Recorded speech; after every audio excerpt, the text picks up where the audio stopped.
Hey, tennis fans, you're listening to and watching Match Point Canada, the premier tennis podcast in Canada. I'm Mike McIntyre, your host, and tonight, very pleased to be joined by the Director of Racket Sports at Shell Bay, a former top 70 ATP Tour pro who represented both the United States and Canada from Ottawa, Ontario, Jesse Levine. Jesse, thanks so much for joining us tonight.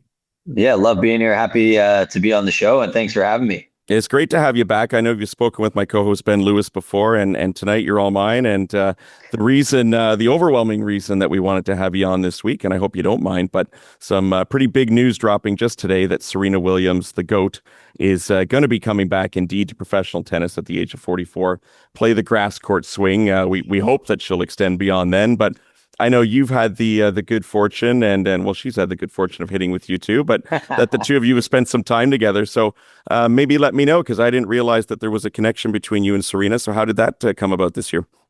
So first of all, so lucky and blessed to be at this club, Shell Bay here in North Miami. Serena actually had been spending a little bit of time with her family in the Miami area on weekends, and she had come by to the club, and now she's a member at the club as well with her whole family. Her kids would come in our clinics, and then she saw that I was there, and she was like, "Oh, Jesse, we should start hitting some." And I was like, right. Whenever you want. Hey, you don't say no when Serena asks, right? I mean, look, I had known her when I was coaching on WTA Tour with, Pegula and Keys, but never really spent like a lot of time with her. And then when she was there the first time, she was like, "I don't have my rackets, but next time I'm bringing them, we're going to hit." I was like, yeah, done. And when is this? Sorry, going back to when are we talking here? This was probably 4 months ago 4 or 5 months ago for the first time. So just like a random encounter that led to... it was random, but it's funny because the first time we hit, it was super casual, just hitting down the middle, some cross court. And obviously, I mean, she was hitting the ball incredible. And, we would take some breaks and talk, and then go back to hitting and then talk. And then the coolest thing for her was, for me to see as well, was like her hitting. And then on the two next courts were both of her daughters, taking lessons with some of our other pros. So it was like kind of like a full circle moment, like the GOAT, Serena Williams, on one court, and then you have both of her kids taking lessons on the two courts next to her. So cool. And you just see the kids kind of coming up and, watching and clapping. "Hey, Mom, like, good job, Mom." Like they're like, yeah, because her oldest daughter's like 8 or 9 years old now, right? So yeah, Olympia, she's a great athlete, incredible golfer, actually. Okay. And loves tennis, but I think she's really passionate about golf. Yeah. So it was really cool kind of to see her in that surrounding with her family like that. So we started hitting like once a week. And whenever she would come down on the weekends, and it gradually got a little bit more serious as time kind of went on, and then stepped it up a couple times to twice a week. And I never knew what her intentions were. I wasn't going to ask. That wasn't my job or anything. Okay. No, I would ask her questions like, do you miss it? Do you miss competing? And she was always like, "Yeah, that's why I can't watch." But I knew that things kind of took a turn for the positive when one day she came and the ankle braces came out. Okay. And I was like, okay, we're taking it up a notch here. Yeah. She means business today. The ankle braces came out, and then I guess maybe like an hour into it, she was like, "You want to play some points?" And I was like, "Okay, let's do it." Yeah. So, we would play some baseline games, and then she hit some serves, and I was like, "Okay." Like she's still got some serious game. Right. It's just a matter of like, can she do it, consistently, and how much she's training. And then the next thing you knew, she's bringing her physical trainer out to the practice. So like it kind of like was a gradual increase of intensity and length of practice as well. Yeah. Well, she obviously then was enjoying working with you, and I don't know. Yeah, can we call you the catalyst for this then? No, I think I'm one of many. I think it was just very convenient for her, and one of the most special things about Shell Bay is that it's very private. So I mean, she comes in there and no one will bother her, and she can kind of be herself with her kids or anything. No. Yeah. So she's there, and she can go work out at the gym after and have lunch with her family, and that's what makes it a really special place for people like Serena. Yeah. So when was the most recent time that you hit with her then? When did that period of time sort of last until? It's been over a month since I hit with her. I think probably she back with her full-time team again now that she's really going to make this push. Yeah. So I would assume that, she's got a full-time hitting partner and full-time coach and everything. But yeah, we haven't spoken since the last time. We had been probably a little over a month. Yeah. And did you have a better sense at that point that things were looking like, hey, this isn't just for shits and giggles anymore? I think at that point when she wanted to play points, and it was weird for me because I was like, okay, like, am I going to go like full out when we play points, or, I kind of gauge the level, and I'm a competitive person. Like, Sure. I know she's the GOAT, but like, I don't want her to think that she could beat me. So I was like, I'm not letting her win any of these baseline games when we first start playing. So we would play. In the first game, like, I played pretty hard, and then she wanted to play another. And then I had to up my level because her level started going up, and you could tell that she was starting to feel, oh yeah, you could definitely see that. And the movement was coming back as well. And it was funny is you could see the frustration when she wasn't winning the baseline games. Right. And that's when I kind of got like a little bit of a sense where it was like, okay, like she's not doing this just for fun. Right. It's she's doing this to see, to kind of gauge her level. And, if she decides to try and play at that competitive level again, what level is she at? And I mean, look, when you're the GOAT like that, you're not coming back unless you think that you could compete. I'm sure. Yeah. She doesn't want to come back and have it as a spectacle or a former shadow of herself, right? No chance. Yeah. So that was really cool for me to see. I mean, I had seen her play, but spending time and being on court with her like that was a really unique experience for me. Had you ever hit with her before, like back in the day at all? Yeah, but like just briefly. It wasn't like anything like that. I mean, not consistently for an hour or two. No. So no, not like that. And more like just like a warm up. And this is what, on hard court, I take it? We first started hitting on hard true, the green clay. Okay. And then gradually moved to the hard court. Yeah. So that's another kind of indication, I guess, that she's going back on the hard court and not trying to be so nice to her body on the clay, right? So the hard court definitely going to be a little bit more physically tasked.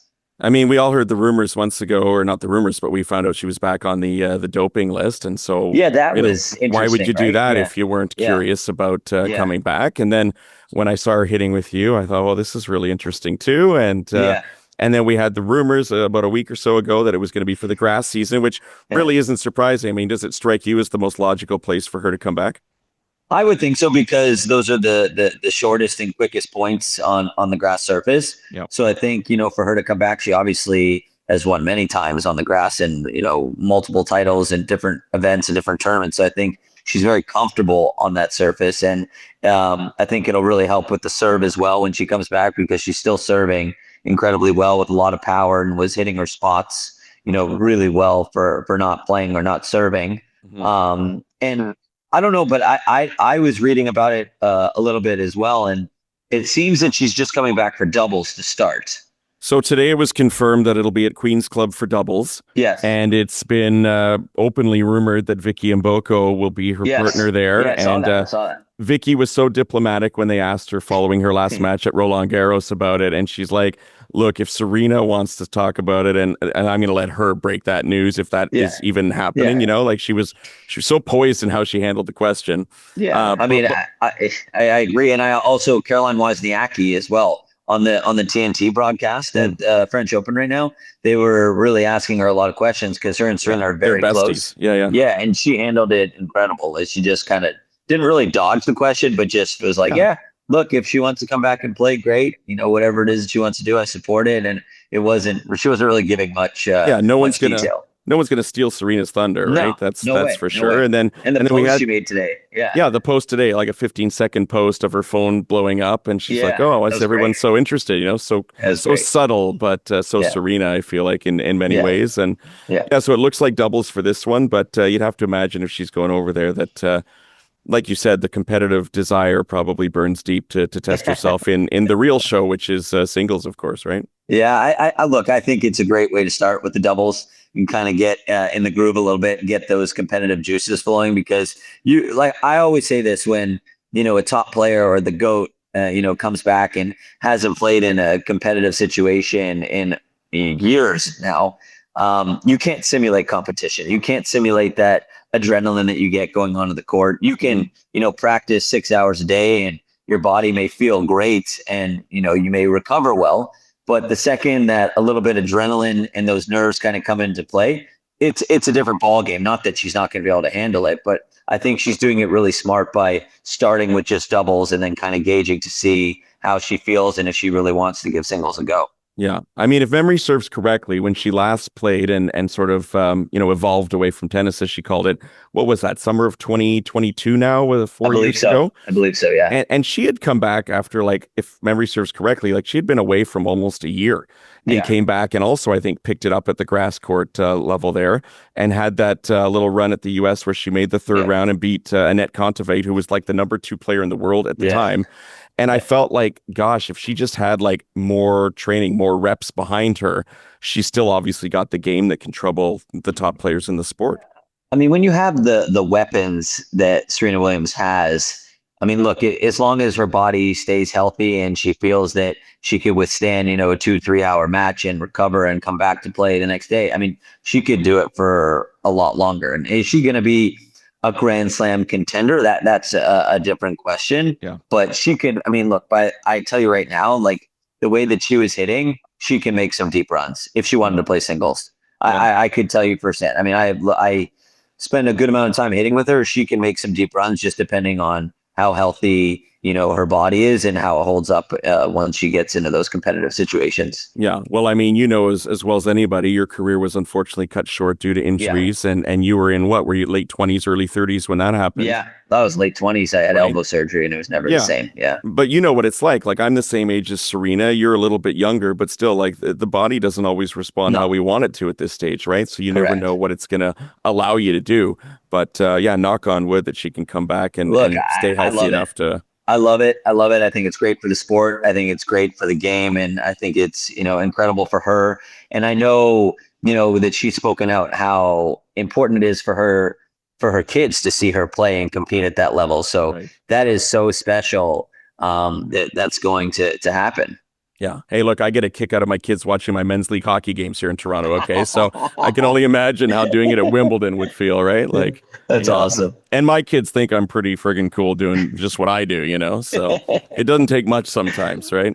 I love that. But there's a buzz. I mean, even here in Toronto with the National Bank Open coming up in August, and the tournament well, having played in it and covered it as well for Rogers Sportsnet. Yeah. But what a huge impact that would be, and it's a great tournament already. And the women's game, I feel like, is so deep, and there's so many fantastic players. But imagine a Serena Williams possibly coming back here this summer. I think there's a chance. I mean, look, I also know tournament director Carl Hale is very close with Serena Williams, so I think that could play a little bit of a factor, maybe, of her. Maybe wanting to play. I'm sure Carl, if given the opportunity, would give her a wild card into singles and doubles if need be. Yeah. I think that would be incredible for the Canadian, crowd to see Serena Williams play live in Toronto. So that would be a really unique situation. I think, look, I know Carl has a really great relationship with her. He does. So if there's a little chance of it happening, he's going to do the best that he could possibly do. He puts on such an amazing event in Toronto, and I think the players love being there and love being a part of the event. Yeah. Well, Carl landed both Serena and Venus going back to 2022. They both landed on the private jet. He met them at the airport. It was a huge coup for the tournament at the time. And then that was the tournament where, after her first round match, that magazine article dropped announcing that she was going to be evolving away from tennis. And then the helicopters descended onto Toronto. Like, it was something like I'd never seen there before. So if anyone can do it, Carl can do it, I think, for sure. Yeah. Carl's it. He actually was just here a couple weeks ago. He came by the club to check it out. He was in the area for a conference. So I saw Carl. He's a great guy and he's a great friend. I've known him for a very long time. So he's a good friend of the podcast here too. So will you be back this summer doing any work? Are you doing any of that broadcasting stuff still? I am. I've done, I think it's been almost 9 years now.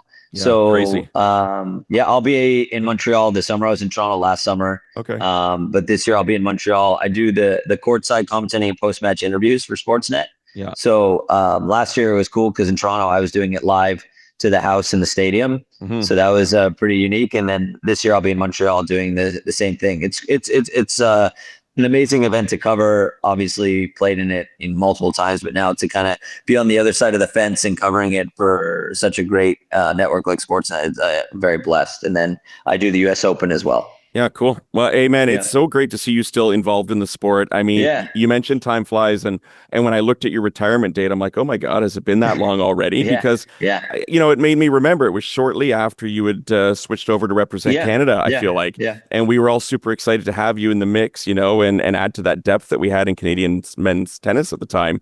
And unfortunately, obviously, it didn't last as long as you would have liked to, but you've obviously kept so busy in the sport. And when you're getting asked by Serena Williams to hit on a regular basis, you're clearly doing something right. So, great to see you're still enjoying it, and other people are enjoying what you bring to the table. Yeah, no, look, tennis has brought me so much to my life. I owe a lot to the sport. So anytime I get an opportunity, whether it's to hit with the GOAT or, to broadcast an event like that, it's fun, still being involved, maybe, on the other side of the fence now, but it's still something I'm truly passionate about, and I love the sport. And, just being around the people, I've met so many people through tennis that, again, I owe so much to it. We actually had another GOAT at the club the other day. Nadal was there, but he's not making any comebacks. Yeah. He's not making any comebacks. He was there the other day and came out. I got a couple pictures, so I'll send you in. He played a little golf at the club, so it was cool to see him. Yeah. Well, he's not coming back yet, but maybe a few more hits with you and he'll change his mind. I haven't watched his documentary yet, but it's one that I'm planning to watch soon. I heard it's incredible. Yeah, right on. Well, Jesse, thanks so much for taking the time today. Yeah, no, really appreciate it. I want to do a quick shout out to 10XTO as well for hosting my side of the episode today. They're a big supporter of tennis in Canada as well. And tennis fans, thanks for listening, and we will talk to you next time. Thanks for having me. Thank you guys so much for watching us at Matchpoint Canada. If you like our work, follow along, hit the subscribe button below.